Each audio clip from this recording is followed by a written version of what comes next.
PM. The opponents for us is, of course, Santos men Wolves. We're very much looking forward to it. The atmosphere is beginning to build here in this stadium. It is a sellout today, so it's set to be another fantastic day on the south coast. Now, lots of you have been sending us in your comments from home. I've got a couple here now. George and Will Marriott, hello to you. They both say, "Come on you Reds." I've got a comment here from Mark Osman. He also says, "Come on you Reds."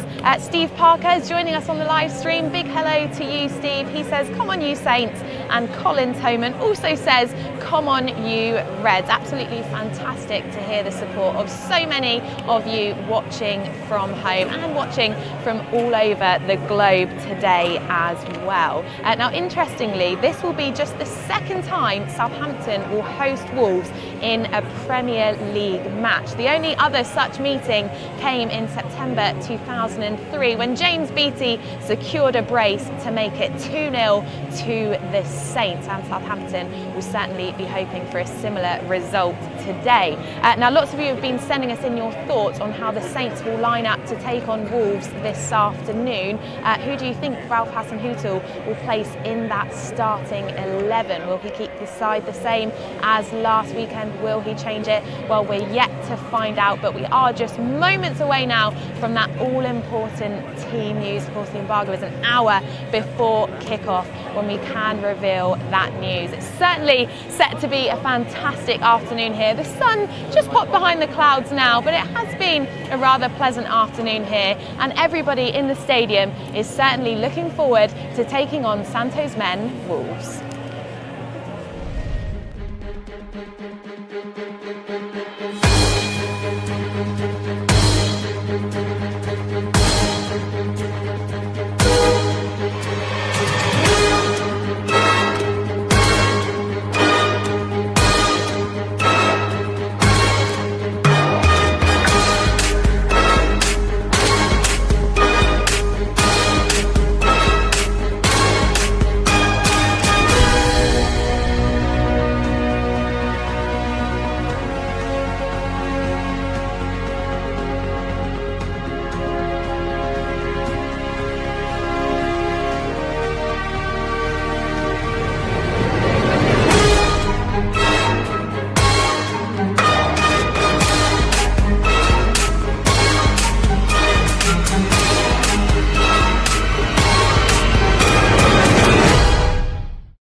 Well, a very warm welcome if you are just joining us here on Team News Live, and I have just received the all-important team sheets, and I can reveal that the headline team news for the Saints is that both Danny Ings and Josh Sims will start for Southampton this afternoon. Let me take you through your Saints team in full then. In goal, Angus Gunn. The back five, Ryan Bertrand, Jan Bednarek, Maya Yoshida, Yannick Vestergaard and Jan Valery. The midfield, Nathan Redmond, Pierre Højbjerg, James Ward-Prowse and Josh Sims, and the lone striker Danny Ings. Great to see him back in the side. Of course, he was ineligible to take on Liverpool, his parent club, last week, and lots of you were expecting to see him feature this afternoon. Now, the substitutes bench for the Saints then: Alex McCarthy, Jack Stevens, Shane Long, Charlie Austin, Stuart Armstrong and Matt Targett. So do let us know what you think of that lineup to take on Wolves at 3 PM this afternoon. I think the players are just about to come out shortly, the goalkeepers, to get their warm-up underway. So it's all beginning to get underway here for the 3 PM kickoff. Now let's turn our attention to the academy now then. There was some more positive news for them as Christoph Clara extended his contract by 2 years. We sat down with the Austrian defender to talk about his future and his season so far. Firstly, congratulations on your contract extension. Another 2 years at Southampton, does that feel good? Yeah, it does feel good indeed. I really enjoyed my time here, and I just want to crack on, keep the hard work going and just improve every day really. Thinking about when you joined back in, am I right saying 2016? Yeah, that's right. Yeah. To where you are now, are you pleased with how you've grown and developed as a player? I think I've just grown into it really. It was obviously hard to get used to it, but I think coming through the 18s, obviously being captain last year, it's a good experience, and obviously playing 23s this year's been on a step up, but yeah, I think I've done well and just going to keep going now, yeah. Well, we certainly have. It's obviously been a big move to jump from your home country back in Austria at such a young age. Has it all been worth it? I think it has, yeah. I mean, I've got Lara over here now, so everything's easier. But I think the lads are really good friends of mine now, so I'm really getting on here. So really don't regret anything, and yeah, it's been really good. Yeah, is it a case of not looking back now, only looking forward? Yeah, I'm only looking forward now. I'm just hoping to obviously crack on and even get better next year, or even this year, finish off the season strong and obviously win something. And yeah, hopefully crack on next year and make something happen, yeah. The club have obviously helped you along the way on that journey. Are you almost sort of thankful to them in a way for the support and backing you've received over the last couple of years? Yeah, of course. It's just like great coaches, and everyone's just helped me. And yes, really thankful for everything they've done for me, to be honest. I know you guys as players almost talk about the sort of family feel that's around this club. It really feels like everyone's a part of that journey. Yeah, well, I've really found great friends here, and like everyone's just there for each other, and we're just trying to achieve a lot as a unit, I'd say. So everyone's just working for each other, and it's been great. Yeah, you can see that. Is that true down in that dressing room as well? There feels like there's a lot of togetherness and unity between that group. Yeah, there's a lot of banter going on and a lot of hard work, and still I think we're all focused and we all got a journey together. So I think it's a good bunch of lads. Yeah.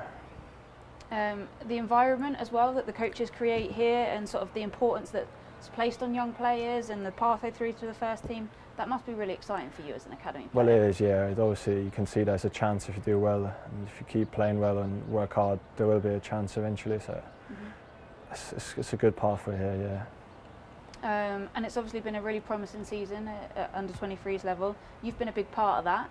How have you found that step up? It's obviously different to the 18s, it's more result based, and it's obviously higher tempo, older players and all that. So it's been a really big step, but I think I've grown into it, and yeah, it's just been hard games, and I mean it's a very good a position as well. So just been happy to play a lot of games and a lot of minutes. Yeah.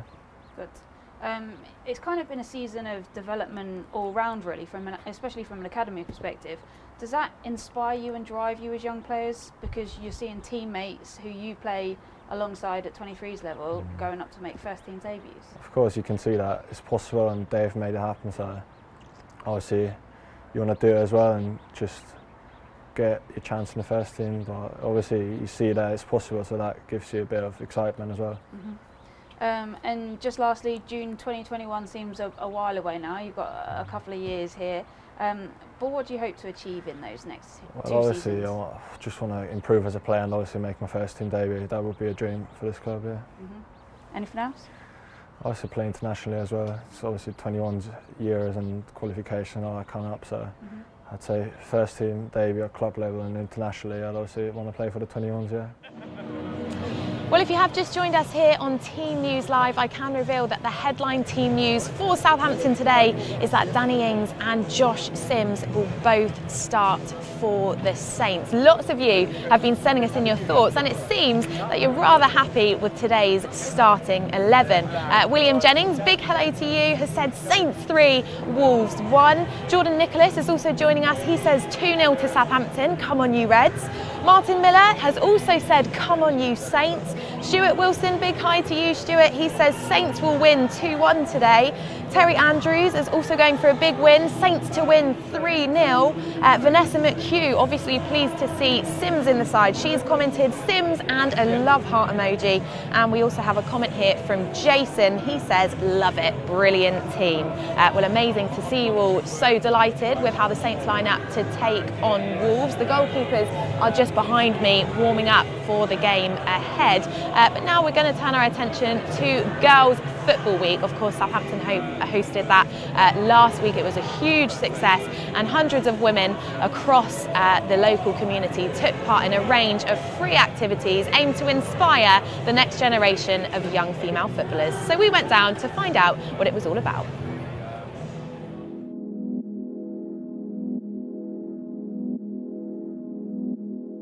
Yeah, it's really good seeing all the girls getting involved, and it's definitely getting bigger and bigger, which is really good to see. Yeah, it's really nice for us being role models. It's nice for people to look up to us, and it's really good, yeah. Kel, do you feel the same? Yeah, definitely, and you've got your little fan that comes along, don't you? Most games, she comes and supports you, which is really nice to see. Yeah. You know, especially the younger girls are really getting involved and, you know, coming to our games, and I'm sure that's inspiring. You know, and also nice to see their parents coming in with them and supporting them and getting them involved, which obviously shows, you know, their parents want them to gradually get better and go into football, which is really cool. Yeah, it's really refreshing to see. Like, you're not just a female footballer, you're a footballer, and it's really good, nice atmosphere around here, and it really does make you feel part of the Southampton way, really. The other day we walked out, Ralph was out there, wasn't he? Yeah. Mm-hmm. You know, it's just nice to, you know, and he talked to us, he doesn't treat us like strangers. It's really nice to have that, you know, I don't know, bond maybe? Yeah, I guess so. Yeah, throughout the club, so it's really, really good. It is that integration, and I think it's really nice to see a club properly back in a women's side and the girls' side, and it is really refreshing to see. And yeah, I just think the club are behind it. We've got people like Marianne who are day in, day out trying to like make us better footballers, but make us better people. And I think that's the key thing about Southampton, they make you better people. She is definitely a really good role model to have. You know, I've learnt so much from being under her wing. It's amazing how much knowledge this woman has, you know, and she's feeding off to the other coaches, which is, you know, really helping my game. So. Yeah, she just has that experience, and like you said, she's just a great coach, someone you can go talk to if you're struggling with something. But yeah, it really drives the standards, and I think that's like the big thing that we're doing, why we're doing so well, is she really drives it and wants to push everyone to be the best like version of themselves.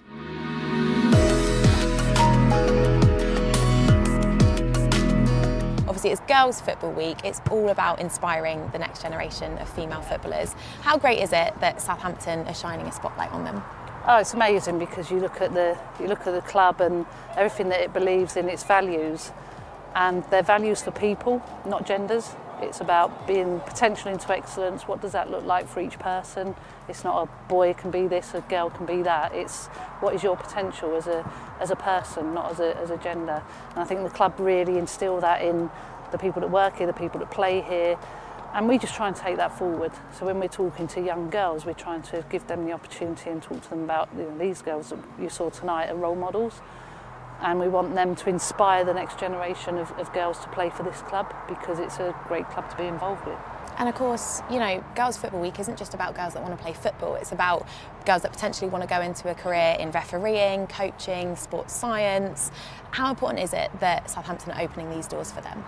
Yeah, it's vitally important, because it's raising the awareness of the opportunities within the game. And you know, there's so many roles within football that anybody can do. You know, anybody can do it if you've got the drive, if you've got the commitment, but most of all if you've got the opportunity. And that's the thing that the club is giving those young girls and those young women now. Girls Football Week, but all the time as well, but particularly the focus now being Girls Football Week is what's the opportunity, because you're raising awareness of those opportunities being out there. The girls are grabbing them, and we're getting some good numbers, and you know, the feedback we've had so far has been fantastic. They've enjoyed the sessions, they've enjoyed knowing what is out there, as opposed to wondering, going, what can I do, how do I find out about it? It's just there now, it's very visible. And it must fill you with a sense of pride to be able to showcase the women's programme here at Southampton. Yeah, when, you know, I've been here 8 months now, and it's been just eye-opening how much support we get from the club, and how valuable it is to have this around, you know, have this in and around for the girls to aspire to come to a club like this and just be part of something that you can really feel, part of an environment, part of a club that really believes in its people, and to be able to bring people into it to get that feel, to hopefully inspire them to want to either be here or doing something similar in the environments that they're in. Well, I think that's a key thing that I've picked up from coming along to the training session tonight. As you just mentioned, you don't want to be a part of the club. It really feels like there's not a women's team and a men's team. It's just you're all under one umbrella playing for the Southampton badge, and I feel like that's something you really try and instill within the girls. Definitely, and it's easy to do it because they've had so much, you know, they're proud to be part, you know, they're proud of what they're doing here, and they want success for the group, obviously, but they're always like, oh, what, has anyone said anything at the club? And it's nice to go back with saying, oh, everyone's saying congratulations, you know, and hopefully in a couple of weeks, our second to last home game, we've got members of the board coming to watch the game. So you just go, that's brilliant. And you know, we've had the chairman come and talk to the girls. You just feel that they really believe in what we want to do. They really believe that this is like one club, and all the success that is there is everybody's and not just this group or that group. You know, from the academy to the under 18s to the 23s to the first team, everyone's invested in each other.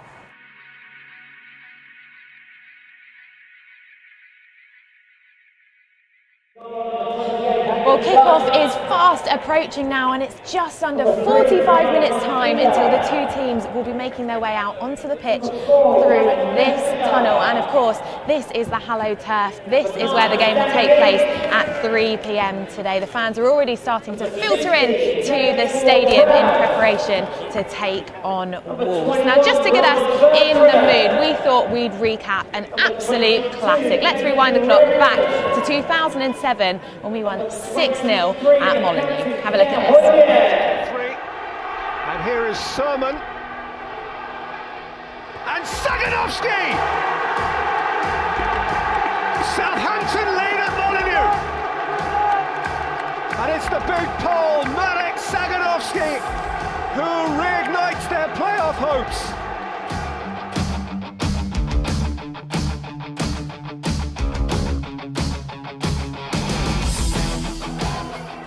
Scatchell away from Edwards. Rudy Scatchell brings on goal! 2-0 Southampton. Best, Sermon. Saganovsky. What a finish that is! That is a simply sumptuous goal from Marek Saganovsky. And Southampton, beyond surely the wildest dreams of George Burley, and those who've travelled from the south coast, find themselves 3-0 up at Molineux. Kitely. Oh, making at his hand. That must be a penalty. Must be a penalty. It is.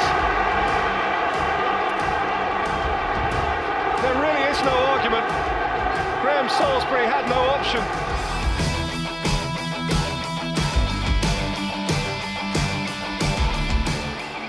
Kitely to give Wolves a prayer. And the keeper has saved it. What else can go wrong? What else can go wrong for Wolves today? Bielkowski drinks in the applause.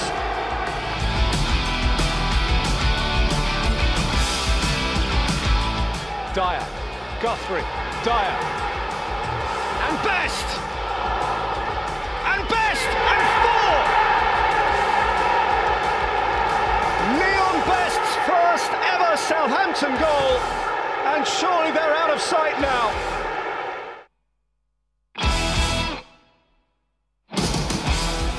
Right, Sermon, look at all this space. Sermon, 5!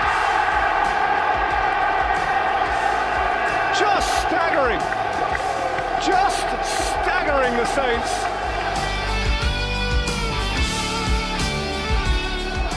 Oh, it's an awful moment for Murray. It's exposed now. It's 6-all. And it's a hat-trick from Marek Saganovsky. There'll be some poles dancing in Southampton tonight.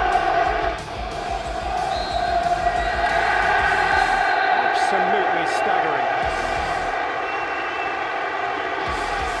I think McCarthy will find that hard to digest. George Burley, I'm sure, will sympathise. Well, it's almost time for us to say goodbye here on Team News Live, but still a few social comments to get through from the fans at home. Now, you all seem very, very happy with today's team selection. Lorraine Evans has said, great team, go and win it, guys. Sam Robinson, hello to you. He said, very positive team selection, and he's going for a 2-0 win. Matthew Wright, great team. Gary Locks also agreeing. He says, good lineup. We also have Brynolf, I hope I'm saying that right. He says he's watching from Copenhagen. Wow, hello to you. Mike, he said, glad to see Sim start. He certainly deserves his place. Carl Cross is going for a 2-0 win to Southampton. Kern is also agreeing. He'd like to see the Saints win 2-0 today.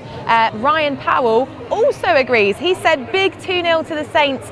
Come on you Reds. And Trevor has said great to see Bednarek and Vestergaard's partnership. And finally a comment here from Lizzie Marie. She says, come on boys, you've got this. Well, thank you so much to everybody who's watched us on Team News Live today and sent us in your fantastic comments. Kickoff is at 3 p.m. here at St Mary's Stadium, and you can follow all of the action over at southamptonfc.com. See you soon.